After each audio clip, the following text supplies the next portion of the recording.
So the next topic is difference between the microeconomics and the macroeconomics. Okay. So आइए आपको पता है कि ऑलरेडी हम लोग ने क्लास 11th इकोनॉमिक्स में ये डिस्कस कर लिया है कि माइक्रो और मैक्रो इकोनॉमिक्स में क्या डिफरेंस होता है, but still we are going to discuss all these difference. So we will discuss the difference between micro and macroeconomics along with the basis. So first one is meaning. What is the meaning of micro and what is the meaning of macro, right? So microeconomics, it is the study of individual economic units of an economy. Okay. Micro economics में हम लोग क्या discuss करते हैं, individual economic unit की discuss करते हैं. ठीक है, इंडिविजुअल डिमांड की बात करते हैं, इंडिविजुअल सप्लाई, प्राइस, ये सब डिस्कस करते हैं. वहीं मैक्रो इकोनॉमिक्स में इकोनॉमी एज अ होल पढ़ते हैं. ठीक है, इकोनॉमी हम लोग एज अ होल के बारे में डिस्कस करते हैं. अगर और टोटल डिमांड की बात करते हैं, टोटल सप्लाई की डिस्कस करते हैं. एग्रीगेशन, नेक्स्ट है एग्रीगेशन.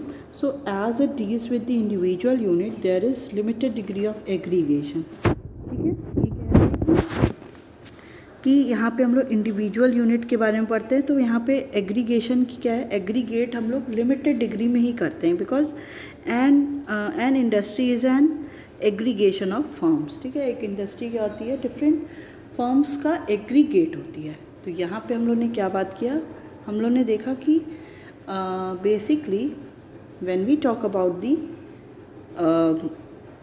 माइक्रो इकोनॉमिक्स, तो माइक्रो इकोनॉमिक्स में एग्रीगेट नहीं होता है, बहुत लिमिटेड डिग्री का ही एग्रीगेट की बात करते हैं. वहीं मैक्रो इकोनॉमिक्स में है as it deals with the economy as a whole. यहाँ पे हम लोग इकोनॉमी एज अ होल के बारे में डिस्कस करते हैं. So there is a vast degree of aggregation. यहाँ पे एग्रीगेट क्या होता है, बहुत वास्ट होता है, बहुत ज़्यादा होता है. All the industrial all industries, national income are the example of aggregate unit of a commodity. ठीक है, जो भी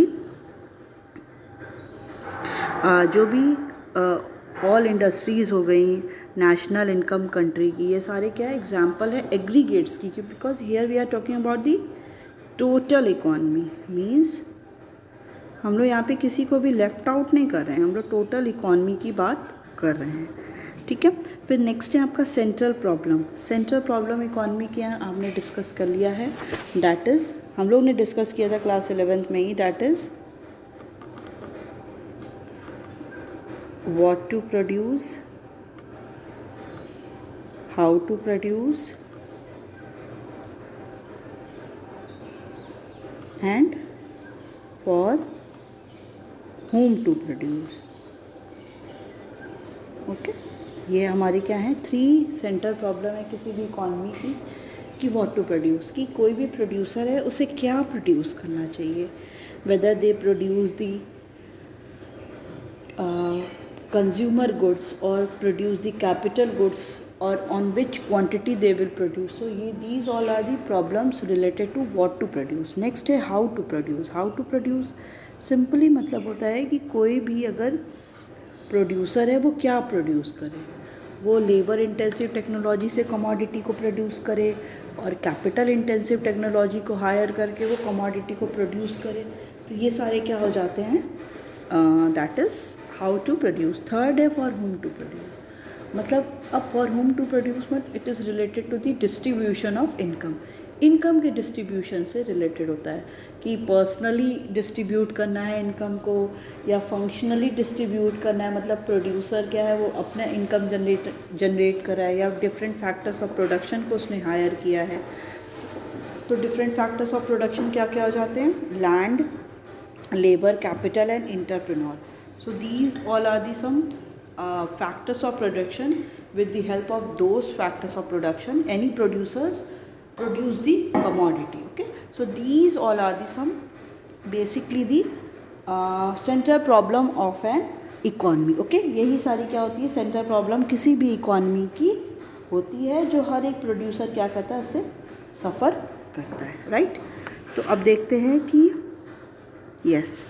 So in the microeconomics, it deal with the central problem of allocation of resources and related principle and policies. ये किससे deal करता है, deal करता है कि सेंट्रल प्रॉब्लम कैसे एलोकेशन, रिसोर्सेज को एलोकेट करना, देन उसकी डिफरेंट प्रिंसिपल्स क्या हैं, पॉलिसीज़ क्या हैं, उनके बारे में डिस्कस करते रहना।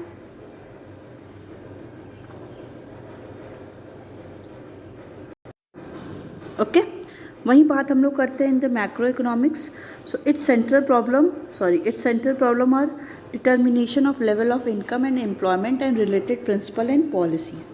ठीक है, इसकी मेन जो सेंट्रल प्रॉब्लम होती है वो क्या होता है कि कहाँ पे इनकम एंड एम्प्लॉयमेंट डिटरमाइन होते हैं and related principle and policies की डिफरेंट, उससे रिलेटेड डिफरेंट प्रिंसिपल और पॉलिसीज़ क्या है। ठीक है, नेक्स्ट आता है आपका इंस्ट्रूमेंट्स ऑफ स्टडी और टूल्स, मतलब क्या ऐसे डिफरेंट इंस्ट्रूमेंट्स हैं जो यूज़ किए जाते हैं for the study.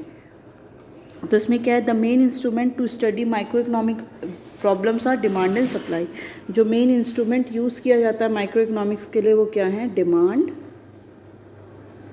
And supply. Okay, इन्हीं की हेल्प से क्या किया जाता है,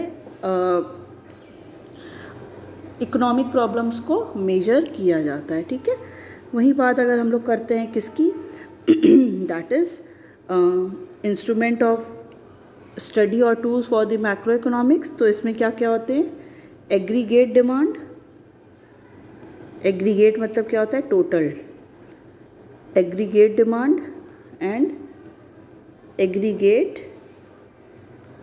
सप्लाई। ओके, तो ये सारे इसके क्या हो जाते हैं, फैक्टर्स हो जाते हैं। नेक्स्ट है आपका डिटर्मिनेंट। डिटर्मिनेंट क्या कह रहा है, price is the determinant to solve the economic all the problem.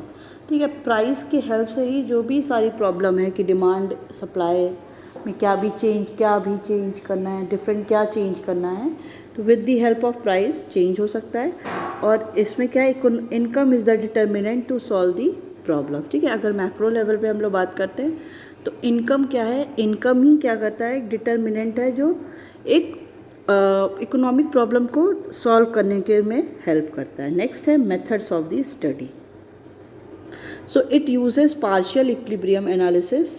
Partial equilibrium analysis का मतलब क्या होता है कि जब भी हम लोग आपको पता है डिफरेंट फैक्टर्स होते हैं, तो उन फैक्टर्स में एक फैक्टर को चेंज शो करते हैं और सारे फैक्टर को क्या शो करते हैं, कांस्टेंट करते हैं। आपको याद होगा जब हम लोग law of demand, law of supply ये सब पढ़ते थे, जो भी पढ़ते थे, डिमांड हो गया, सप्लाई हो गया, प्राइस, इस सब के साथ रिलेशन देखते थे। तो और आपको याद होगा वेरिएबल प्रोपोर्शन भी था, short run, long run.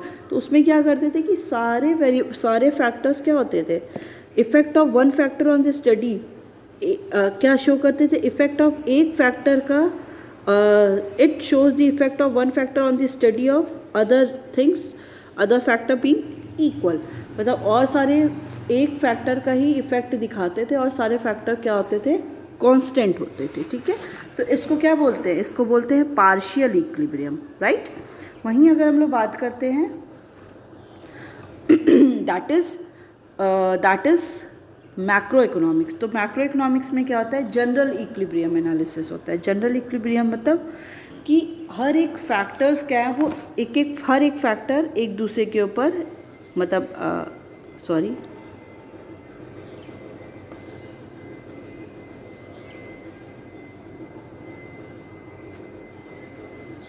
Okay, that shows the हर एक फैक्टर क्या है, वेट अ मिनट,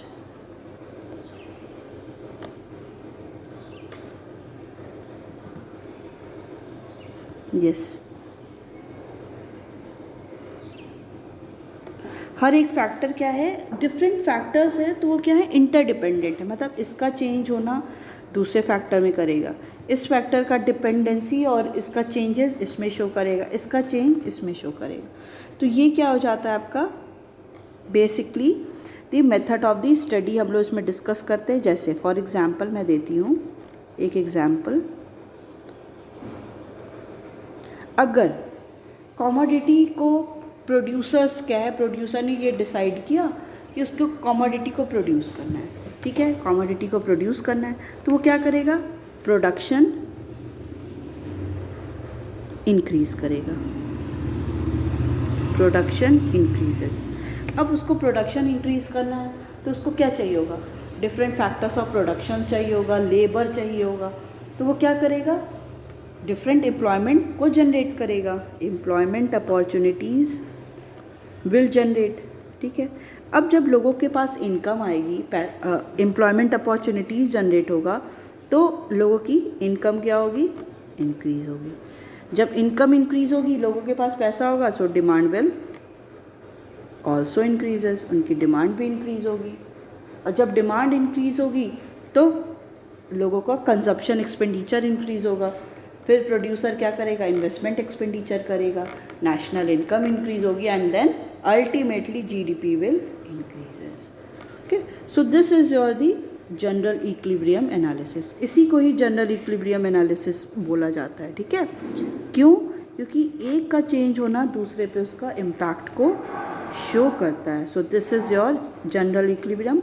और पार्शियल इक्विलिब्रियम में हमने क्या डिस्कस किया था कि एक फैक्टर में हम लोग इफेक्ट देखते हैं और सारे फैक्टर्स क्या रहते हैं, कांस्टेंट रहते हैं, राइट।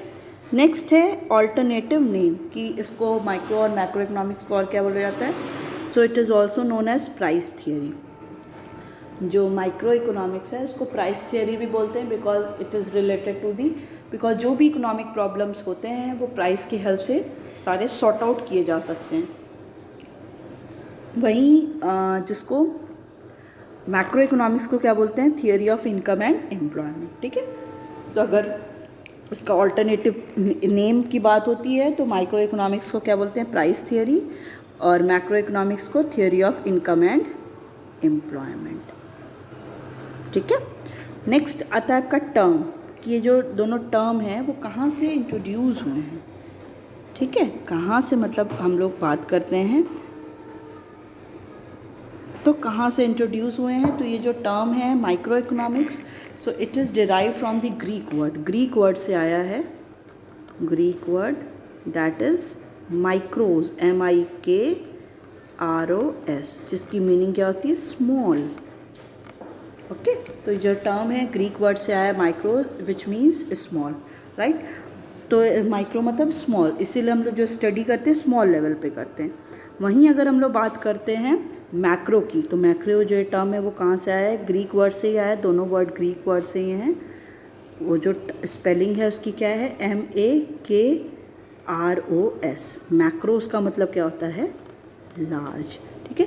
तो इसलिए हम लोग मैक्रो इकोनॉमिक्स में इकोनॉमी एज अ होल के बारे में डिस्कस करते हैं। वहीं हम लोग बेसिकली किस में, माइक्रो इकोनॉमिक्स में इंडिविजुअल यूनिट को डिस्कस करते हैं। Okay, so this one is your basic difference किसके बीच का, माइक्रो और मैक्रो, की माइक्रो और मैक्रो इकोनॉमिक्स में क्या डिफरेंस होता है। Okay okay, next and last topic of your chapter 1 first, that is introduction. The first topic is the last topic is that is two schools of thought, that is classical and Keynesian thought. Okay, so growth of macroeconomics can be broadly studied under two sections. Okay, अगर हम लोग macro economics के growth की बात करते हैं तो उस ग्रोथ को हम लोग 2 सेक्शंस के अंडर पढ़ सकते हैं। So in other words there are 2 schools of thought which describes macro economics, ठीक है। 2 स्कूल्स ऑफ थॉट हैं जो मैक्रो इकोनॉमिक्स को डिस्क्राइब करते हैं, जिसमें पहला है classical thought and second one is Keynesian thought. Okay, पहला क्लासिकल थॉट है और सेकेंड है आपका केंशियन थॉट। तो अकॉर्डिंग टू क्लासिकल स्कूल, तो क्लासिकल स्कूल के अकॉर्डिंग क्या है, economics like Adam Smith, James Mill, Marshall, Malthus, Pigou, Ricardo advocated for a free economy. So it is an economy in which government does not interfere in the areas of production, consumption and investment. So decision regarding what to produce, how to produce and for whom to produce are determined by the market forces of demand and supply. So profit maximization is the main motive of the producers. The classical economics believed that in a free economy, resources are fully and optimally utilized. For full employment equilibrium in a normal is a normal feature of this economy. If at all there is disequilibrium, it will short-lived and will be corrected by the market forces through the automatic mechanism. Okay, तो ये कह रहा है कि जो classical और जो किंशियन thought है वो क्या बताता है कि मैक्रो इकोनॉमिक्स का जो भी डेवलपमेंट हुआ, मतलब अगर हम लोग उसकी स्टार्टिंग की बात करते हैं तो डिफरेंट थॉट्स पे बेस्ड होता है कि कुछ इकोनॉमिक्स कहते हैं कि नहीं इकोनॉमिक्स ये है, इकोनॉमिक्स में ऐसे होना चाहिए, तो कुछ कहते हैं नहीं ऐसा नहीं है, इसमें ऐसा होना चाहिए या इसमें ऐसे चेंजेस आने चाहिए, गवर्नमेंट का भी रोल होना चाहिए। तो इसी में हम लोग को दो पढ़ना है, that is classical and the Keynesian. Okay, so economics like Adam Smith. अगर हम लोग बात करते हैं क्लासिकल और कीनशियन की, तो क्लासिकल इकोनॉमिक्स कौन कौन से हैं? डिफरेंट क्लासिकल इकोनॉमिक्स हैं, जिसमें हम लोग देखते हैं सबसे पहले आपका क्लासिकल में Adam Smith. Okay, Adam Smith इसमें सबसे पहले हैं, that is Adam Smith. Next है आप बात करेंगे that is J.S. Mill, MILL। ठीक है, फिर हैं माल्थस हैं, माल्थस की पॉपुलेशन की थ्योरी बहुत इम्पॉर्टेंट और बहुत फेमस है भी है। मार्शल है, मार्शल का नाम आप लोगों ने क्लास 11th में पढ़ा था, कार्डिनल और ऑर्डिनल यूटिलिटी। फिर है नेक्स्ट है आपका पीगू। अभी जब आप लोग हायर क्लास में जाओगे तो इन सारे की क्या है थियरीज़ भी है, डिफरेंट थियरी है ये लोग जो एक्सप्लेन करते हैं। ठीक है, तो इसमें कौन कौन से हो गए classical economics? Adam Smith, J.S. Mill, Pigou, Malthus, Ricardo and Marshall. ठीक है, ये सारे डिफरेंट इकोनॉमिक्स हैं जो क्लासिकल मतलब ट्रेडिशनल, जो उसके डिफरेंट थॉट पे बेस्ड थे। वो कहते थे इट इज़ एन इकॉनमी, ये ऐसी इकॉनमी है, the government does not interfere in the areas of production, consumption and investment. ठीक है, तो गवर्नमेंट का क्या होना चाहिए? प्रोडक्शन, कितना प्रोडक्शन करना है, कितना कंजप्शन करना है या इन्वेस्टमेंट कितना है, ये सब में गवर्नमेंट का कोई भी इंटरफेरेंस नहीं होना चाहिए। मतलब गवर्नमेंट नहीं डिसाइड करेगी कि कितने प्रोड्यूसर्स को कितना प्रोड्यूस करना है या कंज्यूमर को कितना कंज्यूम करना है, इन्वेस्टर्स को कितना इन्वेस्ट करना है। तो इसमें कोई भी, यहाँ पे हम लोग किसकी बात करेंगे? फ्री इकॉनमी की बात करेंगे, दैट इज़ मतलब where there is no intervention of the government as well. वहाँ पे कोई भी गवर्नमेंट का क्या होगा? इंटरवेंशन नहीं होगा। And decision regarding the what to produce, how to produce, for whom to produce are determined by the market forces. ठीक है, अब जैसे ये सारी प्रॉब्लम्स हैं कि प्रोड्यूसर व्हाट टू प्रोड्यूस, कि प्रोड्यूसर क्या प्रोड्यूस करे।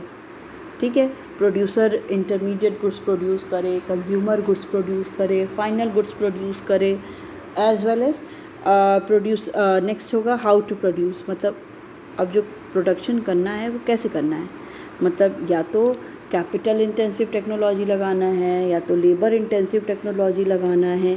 तो कौन सी टेक्नोलॉजीज़ को लगा के हम लोग कमोडिटी को प्रोड्यूस कर सकते हैं। नेक्स्ट है for whom to produce,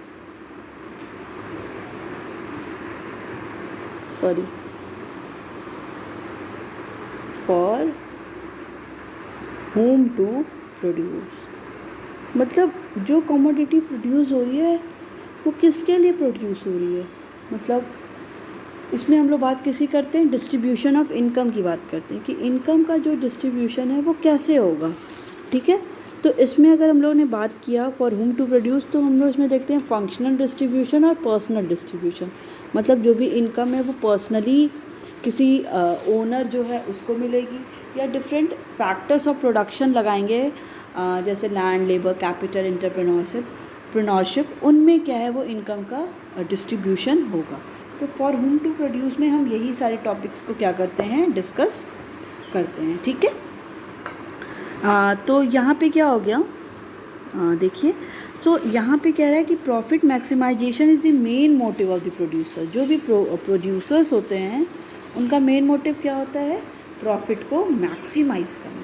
because यहाँ पे जो भी रेट है कि क्या प्रोड्यूस करना है, कैसे प्रोड्यूस करना है, वो कैसे हो रहा है? Decided by the market forces. Market forces उसको डिसाइड कर रहे हैं कि प्रोड्यूसर को ये प्रोड्यूस करना चाहिए, प्रोड्यूसर को ये प्रोड्यूस नहीं करना चाहिए। ठीक है, तो it is done by the producers.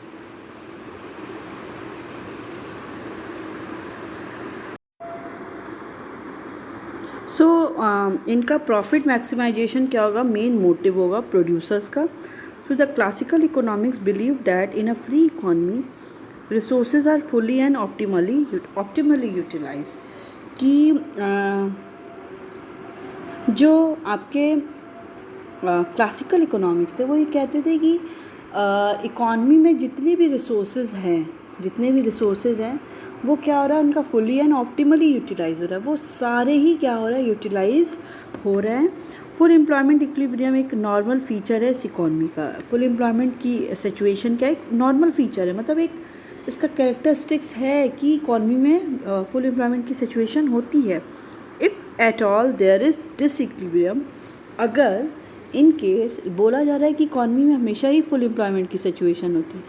अगर फुल एम्प्लॉयमेंट की सिचुएशन नहीं होती है और डिसइक्विलिब्रियम आ जाता है, इकॉनमी में इक्विलिब्रियम की कंडीशन नहीं होती है, तब ऑटोमेटिकली जो डिमांड एंड सप्लाई हैं वो क्या करते हैं, इस पॉइंट को इक्विलिब्रियम पॉइंट पे फिर से रीच आउट कर जाते हैं.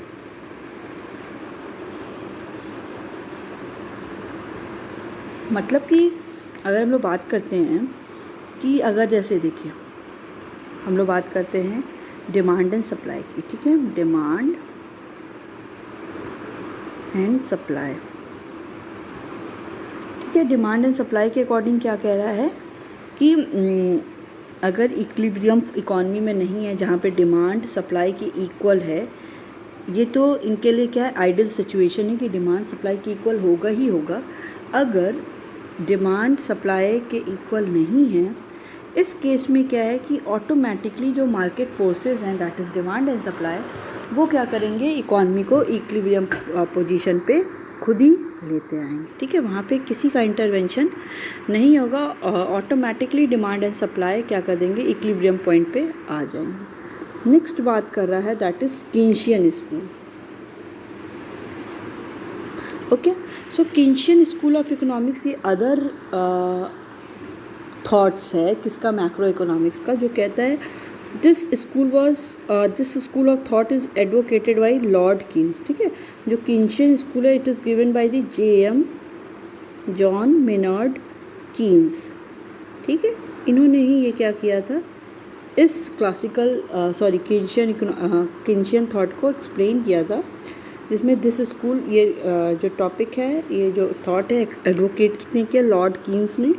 After the great depression of the 1929 there was a worldwide depression. ठीक है, अब 1929 में ग्रेट डिप्रेशन हुआ. डिप्रेशन होने का मतलब है कि जो वैल्यूज़ थी, जनरल प्राइस लेवल, वो क्या हो रहा था, फॉल कर रहा था. ठीक है, मतलब कि जितने भी रिसोर्सेज थे उनका अंडर फुल एम्प्लॉयमेंट, मतलब जितने रिसोर्सेज हैं उनका प्रॉपरली यूटिलाइजेशन ही नहीं हो रहा था. So it was a condition of the persistent fall in prices. जो प्राइस थी वो कंटिन्यूसली क्या हो रही थी, फॉल करती चली जा रही थी. ठीक है, फॉल इन प्राइसेस, जब प्राइस फॉल कर रही थी साथ ही साथ क्या कर रहा था, प्राइस फॉल कर रही थी. फिर कंपनी के जो भी डिफरेंट थे उनका प्रॉफिट्स भी फॉल कर रहा था. ठीक है, प्रॉफिट्स फॉल कर रहा था. फिर जब प्रॉफिट फॉल कर रहा था, किसी भी प्रोड्यूसर को प्रॉफिट नहीं होगा तो वो इन्वेस्टमेंट भी नहीं करेगा ना, तो इन्वेस्टमेंट भी फॉल कर रहा था. अब जब कोई प्रोड्यूसर इन्वेस्टमेंट नहीं करेगा, वो और फर्दर प्रोडक्शन नहीं करेगा, तो एम्प्लॉयमेंट अपॉर्चुनिटीज़ भी क्या हो रही थी, फॉल करती चली जाए. तो इससे क्या था, हर एक चीज़ क्या हो रही थी, वो कंटिन्यूसली फॉल करती जा रही थी in the case of depression के केस में. ठीक है, तो अकॉर्डिंगली ओके, फिर यहाँ पे कह रहे हैं कि कीन्स ने ऑब्ज़र्व किया कि जो क्लासिकल बिलीफ था दैट वाज नॉट वर्किंग. ठीक है, कीन्स के अकॉर्डिंग जो क्लासिकल बिलीफ था वो काम नहीं कर रहा था अच्छे से. Unemployment continued to persist. Unemployment continuously क्या हो रहा था, वो इंक्रीज ही होता जा रहा था. सो अकॉर्डिंगली ही सजेस्टेड, उन्होंने सजेस्ट किया that government must interfere to correct disequilibrium. उनके अकॉर्डिंग उन्होंने बोला कि जो भी गवर्नमेंट है उसको क्या करना चाहिए, इंटरफेयर करना चाहिए. जैसा क्लासिकल का था कि गवर्नमेंट को इंटरफेयर नहीं करना चाहिए, मार्केट फोर्सेस अपने आप डिसाइड कर लेंगे. बट यहाँ पे जो भी के कीन्शियन थॉट है वो कहता है कि नहीं, गवर्नमेंट का इंटरवेंशन इज़ वेरी इंपॉर्टेंट, क्योंकि गवर्नमेंट के इंटरवेंशन से ही कोई भी डिसइक्विलिब्रियम की अगर सिचुएशन है तो वो ठीक हो सकती है, ठीक है। सो अकॉर्डिंगली ही suggested that government interfere to correct disequilibrium, government क्या करे, इंटरफेयर करे डिसइक्विलिब्रियम की कंडीशन को ठीक करने के लिए। Lord Keynes in his book, उन्होंने बुक में लिखा, अपनी जो बुक थी उनकी the general theory of employment interest and money, उन्होंने उसमें बताया कि the need of government intervention to control economy in the situation of disequilibrium, कि यहाँ गवर्नमेंट मतलब किसी भी इकॉनमी के लिए नीड है कि गवर्नमेंट क्या करे, इंटरवेंशन करे और डिसइक्विलिब्रियम कंडीशन को कंट्रोल में करे। He stress that government intervention is required in the area of production investment, ठीक है। जो गवर्नमेंट का इंटरवेंशन है वो हर एक एरिया में रिक्वायर्ड है, जैसे एरिया ऑफ अगर प्रोडक्शन करना है, इन्वेस्टमेंट करना है, to correct the underemployment equilibrium, ठीक है। जो भी अंडर एम्प्लॉयमेंट की सिचुएशन है, मतलब जितना एम्प्लॉयमेंट चाहिए उससे भी लोग कम एम्प्लॉयड हैं, उस सिचुएशन को ठीक करना है। तो कैसे? By creating the new job opportunities, ठीक है। अगर न्यू जॉब अपॉर्चुनिटीज़ क्या होंगी, जनरेट होंगी, तो ये प्रोसेस होगा, ठीक है। अब न्यू जॉब अपॉर्चुनिटीज़ जनरेट से क्या होगा, अगर अपॉर्चुनिटीज़ जनरेट होंगी, एम्प्लॉयमेंट इंक्रीज़ होगा तो लोगों को इनकम भी इंक्रीज़ होगी, इनकम इंक्रीज़ होगी तो लोगों की डिमांड इंक्रीज़ होगी, डिमांड होगी तो कंजप्शन इंक्रीज़ होगा, कंजप्शन होगा तो इन्वेस्टमेंट होगा, फिर इनकम, कंट्री की national income and then GDP will also increase. So this is your classical and Keynesian. So एक डिफरेंस भी इन दोनों के बीच में डिफरेंस भी है, that is classical and Keynesian thought. इसमें मीनिंग के अकॉर्डिंग दे रखा है। पहला मीनिंग में यही है कि economy is always at full employment equilibrium. Economy क्या है, क्लासिकल के अकॉर्डिंग हमेशा ही इकोनॉमी क्या है, फुल एम्प्लॉयमेंट की सिचुएशन पे ही रहेगा, that is AD equal to AS। But Keynesian क्या कहते थे, कीन्शियन के अकॉर्डिंग इकोनॉमी क्या है, इकोनॉमी के लिए तीनों कंडीशन हो सकती है। ये भी कंडीशन की जहाँ पे AD AS के इक्वल है, AD ज़्यादा भी हो सकता है जिसको हम लोग ओवर फुल एम्प्लॉयमेंट कहते हैं, और AD is also less than AS जिसको हम लोग under full employment of resources की बात करते हैं, ठीक है। सो एट फुल एम्प्लॉयमेंट इक्विलिब्रियम की बात हम लोग करेंगे, ओवर फुल एम्प्लॉयमेंट की बात करेंगे जहाँ पे AD AS से ज़्यादा है, एंड अंडर फुल एम्प्लॉयमेंट की भी बात करेंगे। नेक्स्ट है गवर्नमेंट का इंटरफेरेंस। तो हमें पता है क्लासिकल में क्या होगा कि there is always a full employment, economy में फुल एम्प्लॉयमेंट की कंडीशन होती है तो गवर्नमेंट वहाँ पे इंटरफेरेंस नहीं करेगी, क्योंकि ऑलरेडी इकॉनमी बहुत स्मूथली चल रही है, तो वहाँ पे गवर्नमेंट का कोई रोल नहीं है, तो हमेशा इकॉनमी इक्विलिब्रियम की कंडीशन पे रहेगी। अगर इकोनॉमी इक्विलिब्रियम पे नहीं रहती है, डिसइक्विलिब्रियम हो जा रहा है, तो ऑटोमेटिकली जो डिमांड एंड सप्लाई हैं वो क्या कर देंगे, इस सिचुएशन को करेक्ट कर देंगे, ठीक है। नेक्स्ट है आपका डेट इज़ कीन्शियन। तो कीन्शियन के अकॉर्डिंग गवर्नमेंट क्या करती है, इंटरफेयर करती है when there is excess demand और डेफिशिएंट डिमांड, मतलब जब डिमांड ज़्यादा हो जा रही है सप्लाई से या डिमांड कम हो जा रही है, तो इस केस में गवर्नमेंट क्या करेगी, इंटरफेरेंस करेगी ही करेगी, ठीक है। नेक्स्ट है टाइम पीरियड। टाइम पीरियड बोल रहा है कि क्लासिकल जो थॉट्स थे वो कब स्टार्ट हुए थे, 1930 तक ही ये बस कंटिन्यूड थे। मतलब अगर हम लोग 1930 के पहले, क्योंकि 1929 में ही ग्रेट डिप्रेशन आ गया था, जिसकी वजह से बाद में ये आपका कीन्शियन स्कूल्स ऑफ थॉट कंटिन्यू हो गया था। तो बट अगर हम लोग कीन्शियन में बात करते हैं तो कीन्शियन ये टॉपिक, ये कब कंसेप्ट आया था, एग्जिस्ट कब करा था, आफ्टर दी 1929-30, क्योंकि ग्रेट डिप्रेशन आ गया था, और व्हेन फ्री इकोनॉमी, अगर फ्री इकोनॉमी क्लासिकल में चल रही थी तो वो फेल्ड हो गई थी कि इकोनॉमी को इक्विलिब्रियम कंडीशन पे लाने के लिए। नेक्स्ट है आपका that is nature of aggregate supply curve.